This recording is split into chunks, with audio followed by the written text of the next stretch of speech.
As Ethereum's merge approaches, more and more people are asking the obvious questions.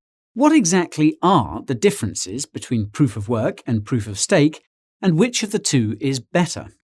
As it so happens, Kraken recently released an incredible report which compares these two consensus mechanisms and answers almost all the questions that crypto holders are asking about them. That's why today I'm going to give you a bit of background about the report, summarize what it says in simple terms, and tell you what it could mean for ETH once the merge is complete.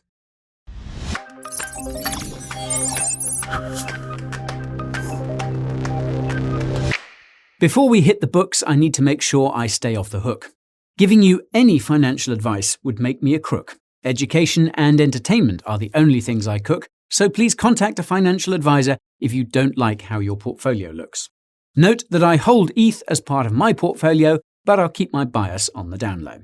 Now, if this is the first time we see each other, my name is Guy, and you can call me your crypto brother. My mission is to create quality crypto content that's better than any other.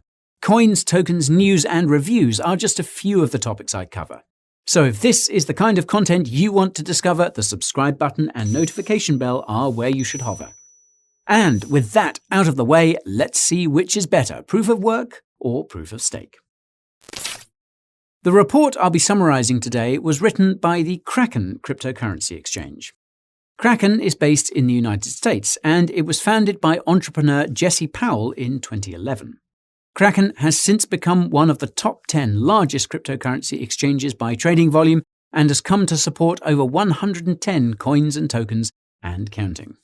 Fun fact, in 2020, Kraken became the first cryptocurrency exchange to receive a crypto banking license from the state of Wyoming, making it possible for the exchange to offer traditional fiat services alongside its crypto services, all in-house.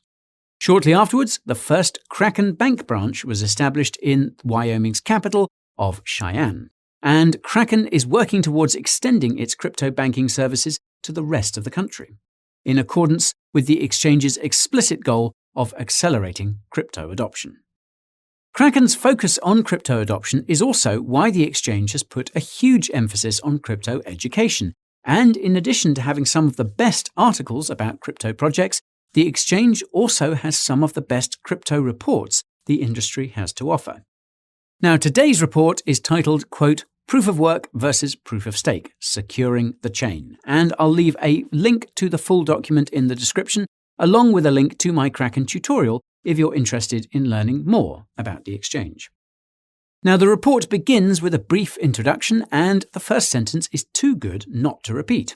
Quote, At the heart of every blockchain lies a protocol that defines how pseudonymous individuals reach consensus in a globally distributed network. Now, if you watched our video about crypto consensus mechanisms, you'll know that consensus in crypto is no different from consensus, say, between you and a group of friends deciding where to go for dinner. The only difference is that crypto consensus is digital and you're deciding on which transactions are valid. The authors then explain the importance of Sybil resistance in cryptocurrency. This is a fancy term for potential attacks on a cryptocurrency blockchain, such as convincing consensus participants that an invalid transaction is valid, or spamming transactions so that no real transactions can be processed. Sybil resistance is why proof of work and proof of stake exist at all. They are fundamentally a means of making it very difficult to corrupt a cryptocurrency blockchain by incentivizing miners or validators to process transactions correctly and, in some cases, punishing them for not doing so. The authors go on to make it clear that neither of these two consensus mechanisms is perfect. Each one comes with its own trade-offs regarding decentralization, scalability, security, and of course sustainability, which has been an especially hot topic among proof-of-work critics. The authors argue that the correct consensus mechanism ultimately depends on what the cryptocurrency in question is trying to do, as this will determine which trade-offs need to be made. Naturally, these trade-offs are what the report examines in detail. The second part of the report gives a bird's-eye view of the, quote, anatomy of blockchain protocols. This includes things like how miners or validators are selected, how frequently blocks are produced, and when transaction finality is achieved. The authors reiterate that the purpose of a crypto consensus mechanism is to deter Sybil attacks, and they provide a detailed definition of this term. Quote, "A Sybil attack is an exploit against an online network whereby a small number of entities, as few as one, attempt to take control of the whole network by leveraging multiple accounts, nodes, or computers." The authors point to one of the most popular Sybil attacks in cryptocurrency, and that's a 51% attack. Without getting too technical, a 51% attack involves contributing 50% or more of the computing power to a proof-of-work cryptocurrency so that transactions on its blockchain can be manipulated. The authors then explain that every crypto consensus mechanism requires some sort of skin in the game from miners or validators to ensure they remain honest, i.e. process transactions correctly, and that this honesty is typically achieved in three ways. The first way is by, quote, "encouraging participants to reach a consensus on the state of the blockchain through a competitive process, such as mining or staking." The second way is by, quote, "punishing bad actors that try to stall the network from reaching a consensus." And the third way is by, quote, "rewarding some or all participants for behaving honestly and coming to a consensus, be it through transaction fees, block rewards, or both." The authors go on to provide this incredible infographic which shows you half a dozen different crypto consensus mechanisms and how they ensure network participants process transactions correctly. I definitely suggest pulling up this page and having a closer read if you have the time. What's awesome is the authors provide a breakdown of how much of the crypto market cap is being secured by each consensus mechanism. For those who can't see or are just listening, around 60% of the crypto market is secured by proof of work, 12% by proof of stake, and 30% by other consensus mechanisms. This will obviously change once Ethereum transitions to proof of stake, as the authors count tokens as part of this calculation, and most of the largest tokens by market cap are ERC20 tokens circulating primarily on Ethereum, namely stablecoins. You can find out more about what Ethereum will look like post-merge using the link in the description. Next, the authors turn to consensus methods, which are slightly different from consensus mechanisms. Whereas consensus mechanisms describe all ways to prevent attacks on transactions, consensus methods refer to how miners, validators, or nodes actually agree on the accuracy of transactions. Cryptocurrencies like Bitcoin and Cardano used the longest chain consensus method, meaning that miners and validators assume the longest version of the blockchain is the most accurate. In the case of proof of work, this is because the longest blockchain took the most energy to create, and in the case of proof of stake, this is because the longest blockchain received the most votes. Meanwhile, cryptocurrencies like Ethereum and Conflux use the heaviest chain consensus method, which is like the longest chain consensus method, except that it includes orphaned blocks, valid blocks which were rejected because they were proposed at the same time as another valid block. The authors underscore the significance of these so-called Nakamoto-style consensus methods because they make it possible to increase the threshold of corruption for a distributed system from 33% to 50%, while simultaneously removing the trust that's often required for a distributed system to function. The trade-off of Nakamoto-style consensus methods is that transactions are never truly final. Instead, transactions are probabilistic, meaning the likelihood of a transaction being final increases with every block that's added to the blockchain, but that likelihood never actually reaches 100%. If you watched our video about the fastest cryptocurrencies, you'll know that what counts as a final transaction varies from coin to coin, and depends on the number of confirmations, which can be simply understood as the number of blocks that have been added to the chain since the transaction occurred. For reference, a BTC transaction on Bitcoin is considered final after 6 confirmations, i.e. 6 blocks. Since it takes around 10 minutes to add a block to the Bitcoin blockchain, this means it takes around 1 hour for the average BTC transaction to be considered final, i.e. irreversible, even though it's technically not. The authors then provide another incredible infographic which breaks down all the different types of crypto consensus methods and even gives an overview of the consensus methods and consensus mechanisms used by Cardano, Ethereum, Ethereum's beacon chain, and Solana. The authors end the section by emphasizing the importance of knowing the difference between a consensus method and a consensus mechanism when discussing proof of work versus proof of stake. This ties into the third part of the report, and that's the trade-offs of proof of work and proof of stake. The authors start by giving one of the best explanations of proof of work that I've ever read. So, quote, "In proof of work blockchains, miners must gather information and try to guess a solution to a cryptographic puzzle. Once miners solve the puzzle, they share their results with other nodes to verify their work before adding the block to the chain. Because miners must consume energy in the proof of work process, and nodes can easily verify any block's validity, malicious miners who try to add an invalid block waste time, energy, and resources. Conversely, the protocol rewards honest miners that successfully mine a valid block." And for some extra clarity, I'll add that each block contains BTC transactions. Now, as far as benefits go, the authors note that proof-of-work cryptocurrencies have been battle-tested at scale, though they acknowledge that there have been a few 51% attacks on smaller proof-of-work cryptos, notably Ethereum Classic. You can learn more about Ethereum Classic using the link in the description. I digress. Now, the authors add that at this point in time, purchasing the computing power required to conduct a 51% attack against a cryptocurrency like Bitcoin would be so expensive that it would make no sense to do, unless you're a government trying to protect your national currency against BTC, of course. What's crazy is that the authors actually took the time to calculate how much it would cost to corrupt Bitcoin and other major proof-of-work cryptocurrencies.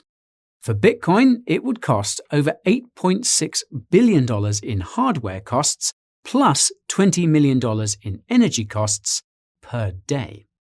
The authors then touch on the infamous New York Agreement of 2017, wherein 50 companies, including cryptocurrency exchanges, tried to convince the crypto community to double Bitcoin's block size.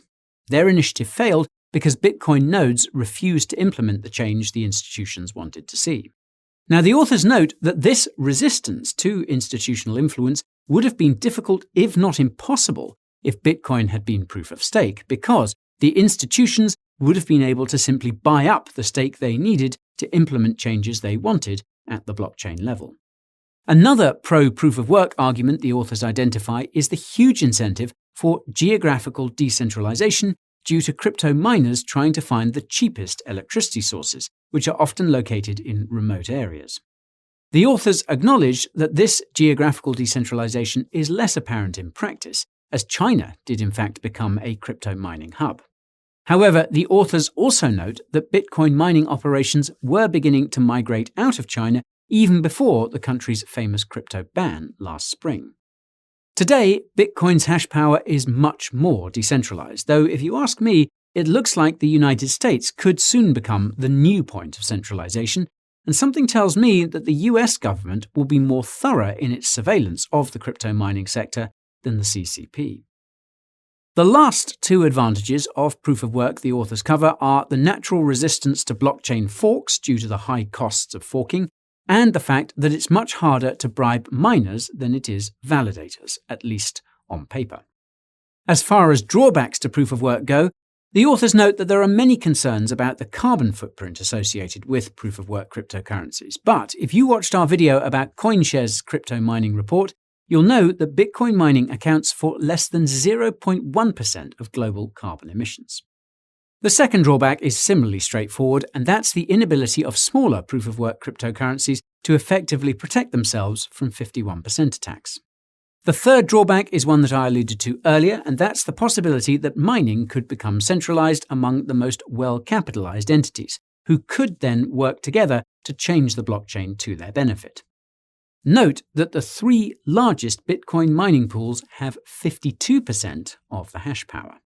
The fourth drawback is a little bit funny, and that's that, quote, since nodes can operate anonymously, blocking a malicious miner from participating in the network is impossible, and there's no way to confiscate their mining equipment for misbehaving. This is obviously meant to be in contrast to proof of stake, where misbehaving validators stand to lose some of their stake, but it's still funny to imply that it would be ideal if malicious miners could have their mining equipment confiscated. The fifth drawback is the possibility of a so-called selfish mining attack, which was apparently discovered by Avalanche founder Emin Gün Sirer and another Cornell University professor back in 2013. A selfish mining attack involves secretly creating a longer chain and introducing it late to steal crypto. The final drawback is also peculiar as it has to do with transaction fees, which are often higher for proof-of-work cryptocurrencies. The authors point out that higher fees aren't always a bad thing, as they protect against spam, something that's plagued low-cost cryptocurrencies like Nano and Solana. On that note, you can find out what Solana has been up to using the link in the description.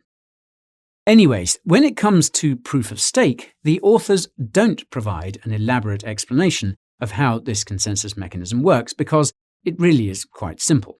Validators must lock up a certain amount of a cryptocurrency coin for a certain amount of time to get selected to produce a block.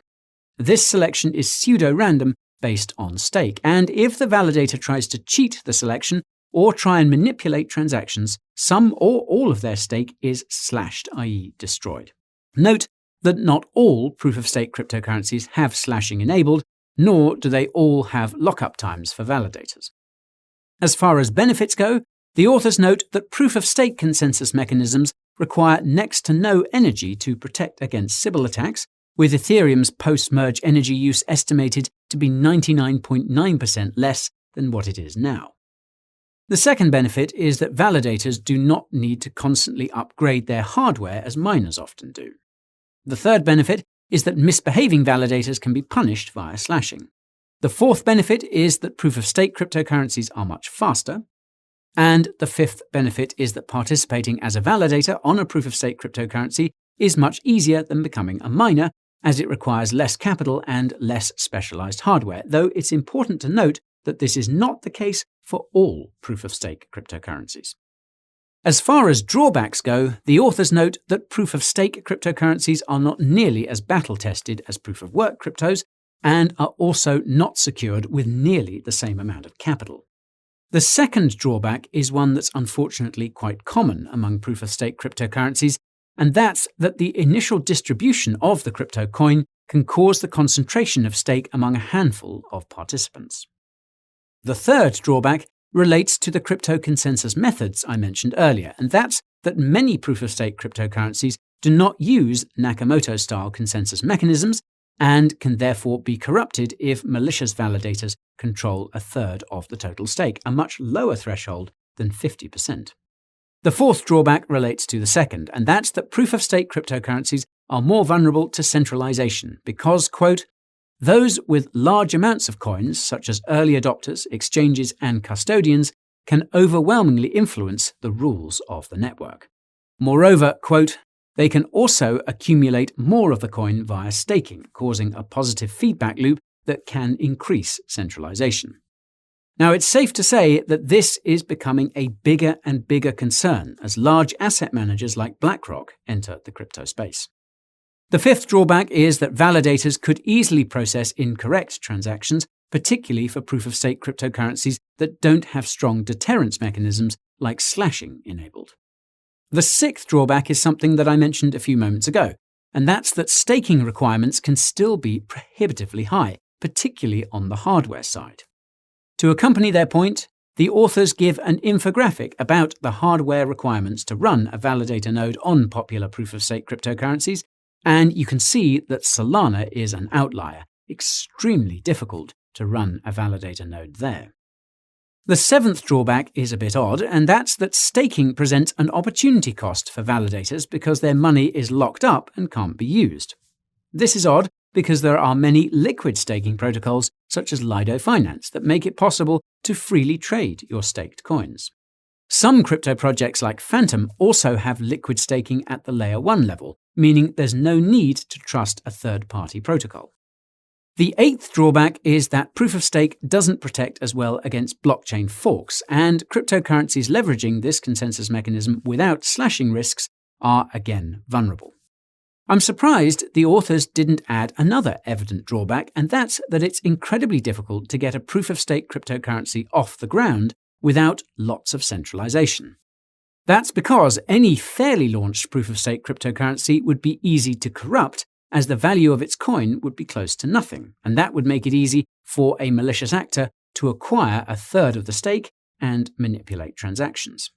As such, the only option would be to conduct an ICO to create a baseline value for the coin, potentially support its price with the capital raised, and ensure that enough of its supply is held by and ideally staked by the team and early investors, so that it's next to impossible to acquire the stake required to corrupt it. Besides the centralization this would create, it would also attract the attention of regulators like the SEC, who would almost certainly consider this kind of cryptocurrency to be a security. And you can find out what criteria the SEC is using to crack down on cryptocurrencies using the link in the description. Anywho, in terms of which of these two consensus mechanisms is better, the authors frame their conclusion in the context of the blockchain trilemma and state the following. Quote, "It is our take that proof of work tends to offer better security and decentralization guarantees, sacrificing scalability in the process. On the other hand, proof of stake typically offers better scalability in exchange for security and decentralization."